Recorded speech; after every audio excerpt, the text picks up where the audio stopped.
आज की इस वीडियो में Bihar post matric scholarship academic year 2024 से 25 के लिए अप्लाई किए हैं या फिर आप 2025 से 26 के लिए अप्लाई किए हैं, आप BC कैटेगरी के स्टूडेंट हैं या फिर आप SC/ST कैटेगरी के स्टूडेंट हैं, आपको भी स्टेटस चेक करने पर कुछ इस तरीका से पेमेंट स्टेटस में पेंडिंग शो कर रहा है और आपका आधार सीडेड स्टेटस में वेटिंग शो कर रहा है, तो इसको लेकर बहुत सारे स्टूडेंट कमेंट कर रहे हैं, मैसेज कर रहे हैं, यानी मेरा एप्लीकेशन पूरा अप्रूव हो गया है और सिर्फ मेरा पेमेंट स्टेटस में पेंडिंग है और आधार सीडेड स्टेटस में वेटिंग है या फिर नो है, तो पैसा कब मिलेगा सभी स्टूडेंट जानना चाहते हैं।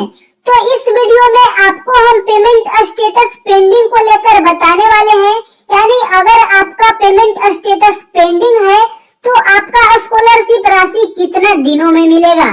तो चलिए वीडियो को स्टार्ट करते हैं। सभी स्टूडेंट्स अपने मोबाइल फोन में या फिर डेस्कटॉप पे, कंप्यूटर पे पोस्ट मैट्रिक स्कॉलरशिप की ऑफिशियल पोर्टल को ओपन कर लेंगे। ओपन करने के बाद आप जिस कैटेगरी के स्टूडेंट होंगे आपको अपना स्टेटस ओपन कर लेना है, यानी आप BC कैटेगरी के स्टूडेंट हैं या फिर आप SC/ST कैटेगरी के स्टूडेंट हैं, आप जिस कैटेगरी के स्टूडेंट हैं आपको अपना स्टेटस ओपन कर लेना है। तो चलिए हम स्टेटस ओपन कर लेते हैं। हमें उम्मीद है आपको अपना स्टेटस ओपन करने आता होगा। सभी स्टूडेंट्स को अपना स्टेटस इस तरीका से ओपन कर लेना है।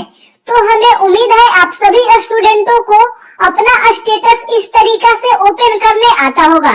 इस तरीका से स्टेटस ओपन करने के बाद आप देख सकते हैं यहाँ पेमेंट स्टेटस में पेंडिंग है।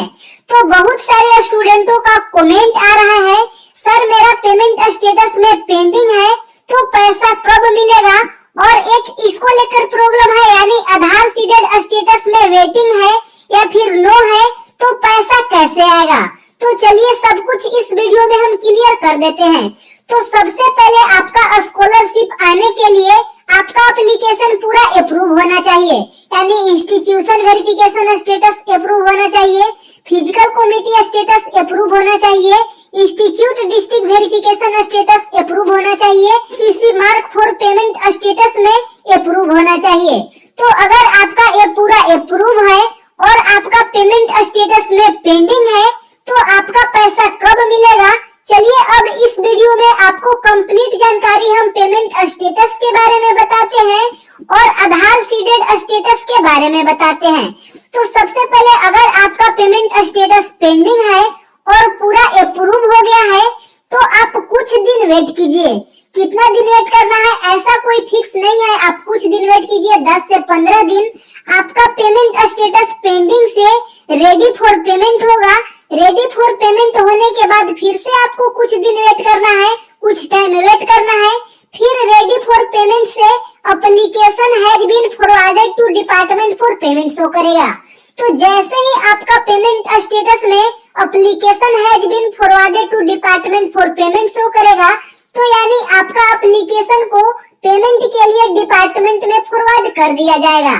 तो अगर आपका भी पेमेंट स्टेटस में पेंडिंग है तो आप वेट कीजिए, आपको कुछ भी करने की जरूरत नहीं है, आपका खुद से स्कॉलरशिप राशि आ जाएगा। और अब हम बात कर लेते हैं आधार सीडेड स्टेटस वेटिंग को लेकर। बहुत सारे स्टूडेंट मैसेज कर रहे हैं या फिर नो को लेकर मैसेज कर रहे हैं, तो उनका वेटिंग से या फिर नो से यस कब होगा।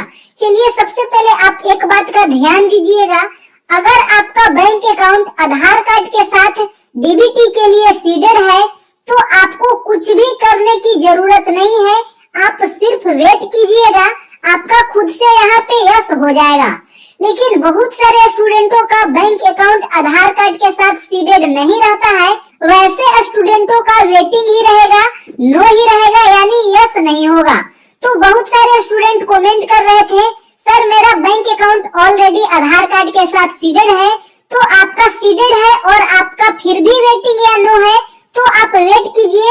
वेट कब तक करना है, आप वेट कीजिए, आपका पेमेंट स्टेटस जैसे ही पेंडिंग से रेडी फॉर पेमेंट होगा या फिर आपका डिपार्टमेंट में पेमेंट के लिए सेंड किया जाएगा तो फिर यहाँ पे यस हो जाएगा। तो अब आपको सब कुछ मालूम चल गया होगा, इस वीडियो को देखने के बाद आपको पेमेंट स्टेटस से रिलेटेड अब कुछ भी प्रॉब्लम नहीं होगा और आधार सीडेड स्टेटस के बारे में भी आप समझ गए होंगे।